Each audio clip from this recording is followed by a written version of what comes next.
नींद कम करने का साधन है कि रात को 10 बजे से एक एक घंटे हर महीने भजन बढ़ाना शुरू कर दो।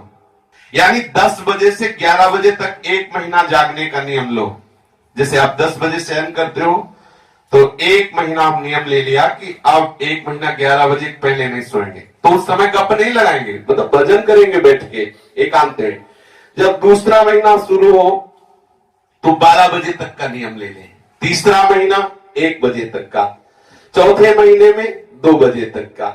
इस तरह रात के 4 बजे तक जगने का अभ्यास करें और 4 बजे से सो जाएं।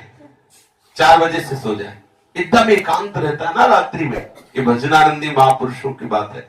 4 बजे से सो जाए, यदि 2 घंटे में तुम्हारी नींद पूरी हो जाए तो 6 बजे उठ जाए, अपनी दिनचर्या प्रारंभ करें। यदि आपको लगता है कि इतने में आलस्य आएगा तो और 2 घंटे सो जाए, 4 घंटे पर्याप्त है। और जब आप एक बार भोजन पाओगे, रात भर भजन करोगे तो नींद थोड़ा ही आएगी, निश्चित तमोगुण वृत्ति नष्ट हो जाती है, तो नींद का कोई महत्व तो नहीं रह जाता। आपकी तंदुरुस्ती नहीं खराब होगी, ये मैं लिखित कहता हूं। कोई ऐसा ना सोचे कि कम सोने से स्वास्थ्य खराब हो जाए, क्योंकि भजन से वो बात महामहिमा में इंद्रियों को पुष्टता प्राप्त हो रही, इसलिए आप विक्षिप्त नहीं होंगे। अगर कि कोई डॉक्टरी भाव से कि भाई 6 घंटे नहीं सोओगे तो विक्षिप्त हो जाओगे, ऐसा नहीं। जो इंद्रियों को निद्रा से तमोगुण से बल मिलता है, वो भजन से उससे और सुंदर सात्विक मिलता है। आप जितना सह पावे उतना अभ्यास करें। ज्यादा से ज्यादा 4 घंटे अच्छे साधक के लिए है, इसके आगे नहीं सोना चाहिए। 4 घंटे महीने का अभ्यास पूर्णिमा के दिन से करें। 20 घंटे भजन का जिस दिन आप अभ्यास कर लेंगे, आप खुद देख लेंगे आपको क्या मिल गया। 4 घंटे खाना पीना सोना और 20 घंटे भजन करना, उसी में ये भजन ही हो रहा है। जैसे आप सत्संग सुने, ये भजन ही है। अगर मन भाग रहा है तो नाम में लगाओ, बीच बीच में श्रवण इंद्रिय से सुनते रहो। पहले साधक को नींद बहुत जोर से सताएगी, बहुत परेशान करेगी। आप खड़े हो जाइए, टहलने लगिए, पानी मुख में मारिए, लेकिन नींद मत आने दीजिए, जो नियम लीजिए। साधन के आरंभ काल में आपको बहुत ऐसा लगेगा कि क्यों इतना, कहां तक झेले, ऐसा लगेगा। आप बिल्कुल कड़क रहिएगा।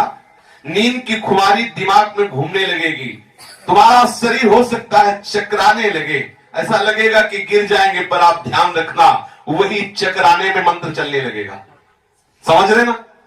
नींद की गर्मी में जो चक्कर शुरू हुआ, उसी चक्कर में मंत्र शुरू हो गया। ऊर्जा शक्ति चाहिए, ये ऊर्जा शक्ति बढ़ेगी। 2 घंटे 4 घंटे ऐसा। और ये कभी कोई लिखित उन्होंने कहा, ये कभी कोई ना सोचे कि उसका स्वास्थ्य खराब हो जाएगा, ऐसा नहीं हो सकता, क्योंकि भगवान नाम जापक है। समस्त इंद्रियों को सामर्थ्य भजन से प्राप्त होती रहेगी। कभी भी किसी भी स्थिति में घबराना नहीं, साधन छोड़ने का ख्याल भी मत आने देना। अरे छोड़ो यार, बहुत हो गया झंझट, चलाओ और आराम से सो जाओ, ऐसे नहीं। रात के आपके कमरे में दूसरा कोई प्रवेश ना करे, ये नियम बना ले। आपका अपना कमरा सुरक्षित हो, भगवत कृपा से ऐसा, तो आपका कमरा सुरक्षित होना चाहिए। और हम तो कहते हैं कमरे में किसी को क्यों मिलने दो, आप बाहर मिलिए। किसी को मिलना है, आप बाहर अपने कमरे में क्यों बुलाएं? आपका साधन कक्ष आपके ही परमाणुओं से सुव्यवस्थित सुरक्षित रहना चाहिए। आप ताला चाबी रखिए, अपना लगा दीजिए, दर्शन किए, सत्संग सुनिए, फिर अपने कमरे में बंद हो। किसी से मिलना जुलना है तो बाहर मिलिए, बाहर हाल में आके मिलिए, बाहर मिलिए। हाँ, समय दे दिया कि आप उस समय वहां किसी लता के नीचे बैठ के मिलिए। अपना साधन कक्ष सुरक्षित और पवित्र रहना चाहिए। और भाई जी के शब्दों में कि जैसे व्यभिचार प्रवृत्ति होती है, अर्थात कमरे में कई लोगों का आना जाना होता है, तो परमाणु उसको साधन के नहीं मिल पाते हैं और उसकी सिद्धावस्था में बड़ी कठिनाई होती है।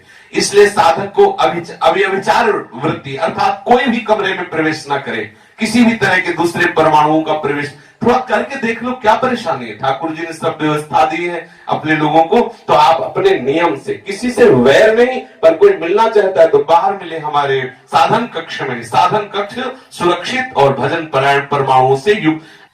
रात को कमरे में किसी का प्रवेश नहीं होना चाहिए। किसी को भी जो आपके आसपास कमरे में रहता हो सोते हुए देखना नहीं चाहिए। मान लो रात में भजन, तो ये सो रहा है कि नहीं सो रहा, नहीं देखना, क्योंकि हमें फिर वो वैसी भावना बनेगी हम भी शयन करें। तो अगर जागकर भजन करना चाहते हैं तो शयन करते हुए पर दृष्टि न डालें। आप अर्थात आप अपने ही कमरे में रहे, वहीं टहले अंदर। तकिया, गद्दा, सुखपूर्वक सैया इसका त्याग कर दें।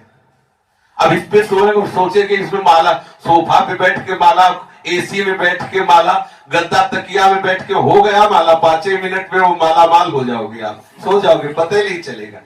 तकिया गद्दा साधक के लिए ठीक नहीं है। साधक ज्यादा सुकोमल वस्त्रों पर अगर शयन करेगा तो अधिक नींद आएगी और नींद तंग करेगी। साधक चाहे गर्मी हो चाहे सर्दी, ऊन और कुशा के सिवा कोई आसन न बिछाए, ऐसा ही जीवन में रहा है।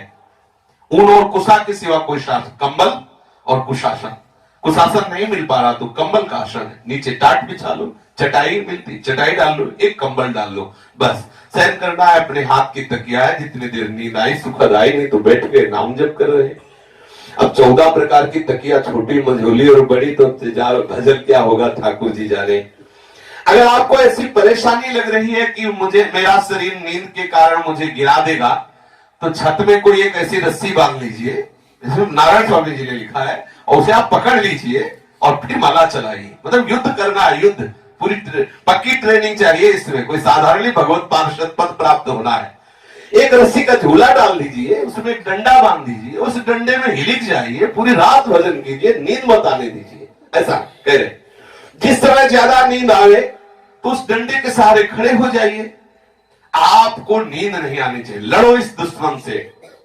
अगर आपको नींद आती है तो तेज रोशनी करके रखिए आप अपने कमरे में, अंधेरा मत होने दीजिए, फिर उसमें भजन कीजिए। ऐसे शेष चर्चा आगे। यहां कल से विश्राम हुआ था कि साधक को सुखपूर्वक नींद आ जाए ऐसी सैया पे नहीं शयन करना चाहिए। आप देखो, भगवान के अवतार हैं भरत जी, राम विरही भरत जी का जीवन देखिए, बड़ा, वो तो फिर प्रसंग बदल जाए। आप देखो, प्रभु वनवास कर रहे हैं और ये अयोध्या में रहते हुए अपने शरीर को कस रहे हैं।